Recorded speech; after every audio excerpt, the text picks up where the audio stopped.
नमस्कार दोस्तों। आज मैं आपके लिए एक बेहद जरूरी खबर लेकर आया हूं। आज की इस वीडियो उन सभी के लिए जरूरी है जो भी 60 साल से ऊपर के बुजुर्ग यानी सीनियर सिटीजन हैं, या कोई विधवा महिला या कोई दिव्यांग। तो ऐसे नागरिकों के लिए देश में विशेष पेंशन योजना चलाई जाती है, जिसके तहत हर महीने उन्हें एक विशेष राशि दी जाती है। और सबसे बड़ी बात यह है कि अब इसमें बड़ा बदलाव किया गया है, जिससे लाखों लोगों को बड़ा फायदा यहां पर मिलेगा। दोस्तों, हमारे देश में लगभग हर राज्य सरकार वृद्धा पेंशन योजना, विधवा पेंशन योजना और दिव्यांग पेंशन योजना चलाती है।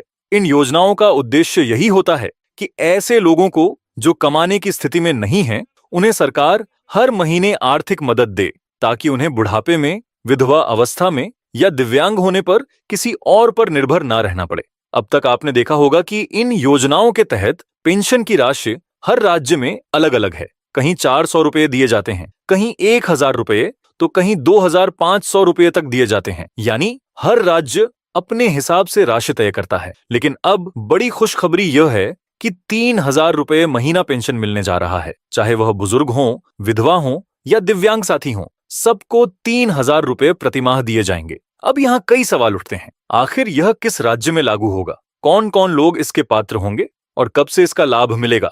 इन सब सवालों के जवाब मैं आपको विस्तार से देने जा रहा हूं। इसलिए आपसे निवेदन है कि इस वीडियो को पूरा देखें, और अगर वीडियो अच्छा लगे तो लाइक जरूर करें। और अगर आपके मन में कोई सवाल रह जाए तो आप कमेंट बॉक्स में लिख सकते हैं। मैं आपके हर सवाल का जवाब देने की पूरी कोशिश करूंगा। साथ ही आपके राज्य में अभी के समय कितनी पेंशन मिल रही है, हमें कमेंट्स में जरूर बताएं। तो चलिए अब जानते हैं विस्तार से। दोस्तों, जब भारत सरकार कोई योजना लाती है तो वह पूरे देश में लागू होती है। जैसे प्रधानमंत्री आवास योजना, आयुष्मान भारत कार्ड, अटल पेंशन योजना और सुकन्या समृद्धि योजना, ये सब योजनाएं पूरे देश में समान रूप से लागू होती हैं। लेकिन बात जब राज्य सरकारों की पेंशन योजनाओं की आती है तो यहां पर आपको फर्क देखने को मिलेगा। अब मैं आपको कुछ राज्यों का उदाहरण देता हूं। जैसे कि अगर दिल्ली की बात करें तो वहां अभी बुजुर्गों, विधवाओं और दिव्यांगों को 2500 रुपये प्रतिमाह दिया जा रहा है। इसी प्रकार हरियाणा में 3000 रुपये दिए जाते हैं। और अब हाल ही में घोषणा हुई है कि हरियाणा में पेंशन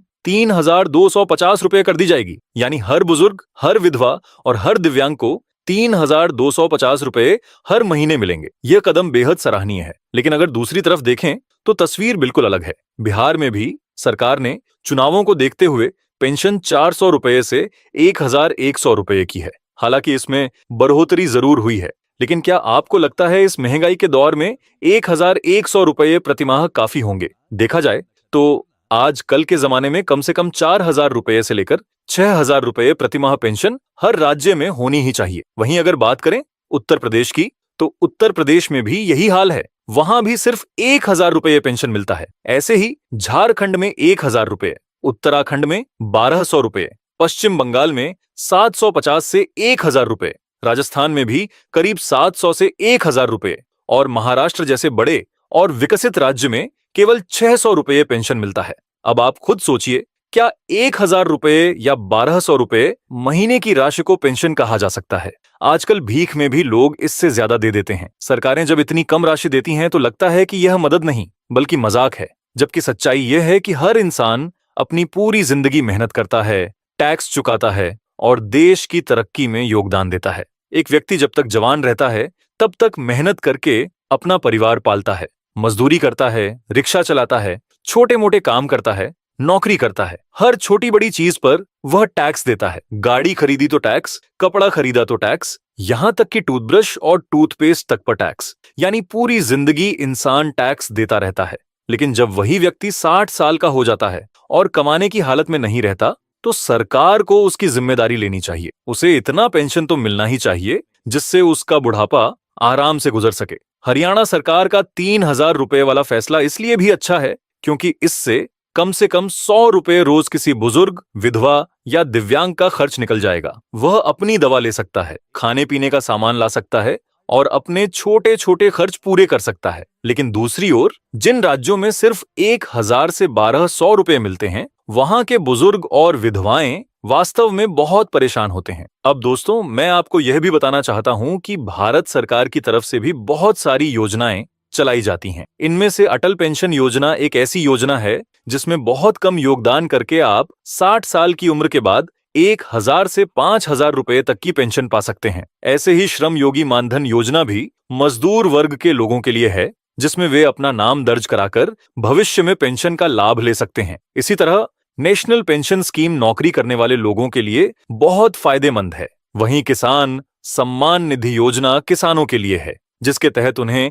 हर साल 6,000 रुपए मिलते हैं। आयुष्मान भारत कार्ड भी बहुत बड़ा कदम है, जिसमें 5 लाख रुपए तक का मुफ्त इलाज उपलब्ध है। और सुकन्या समृद्धि योजना तो खासकर बच्चियों के भविष्य के लिए है, जिसमें माता पिता उनका पैसा सुरक्षित कर सकते हैं। इन योजनाओं से लोगों को बहुत लाभ हो सकता है, लेकिन असली समस्या यह है कि इनका प्रचार प्रसार सही से गांव-गांव तक नहीं पहुंचता। आज भी आधे से ज्यादा लोग इन योजनाओं के बारे में जानकारी ही नहीं रखते। नेता लोग वोट मांगने के लिए तो हर घर पहुंच जाते हैं, लेकिन किसी योजना की जानकारी देने के लिए कोई घर घर नहीं पहुंचता। यही कारण है कि मजदूर, रिक्शा चालक, छोटे दुकानदार और गरीब तबके के लोग इनका फायदा नहीं उठा पाते। दोस्तों, अब वक्त आ गया है कि बाकी राज्य भी हरियाणा से सीख लें और अपनी पेंशन राशि बढ़ाएं, क्योंकि बुजुर्ग, विधवा और दिव्यांग समाज का वह वर्ग है जिनकी मदद करना सरकार की सबसे पहली जिम्मेदारी है। इन लोगों ने अपनी पूरी जिंदगी देश के लिए मेहनत की है और अब सरकार का फर्ज है कि उन्हें बुढ़ापे में सम्मान के साथ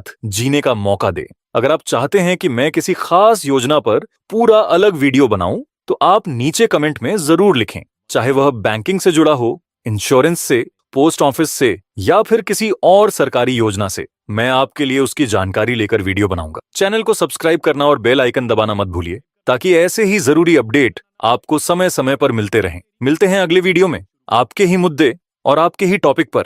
तब तक के लिए धन्यवाद। जय हिंद।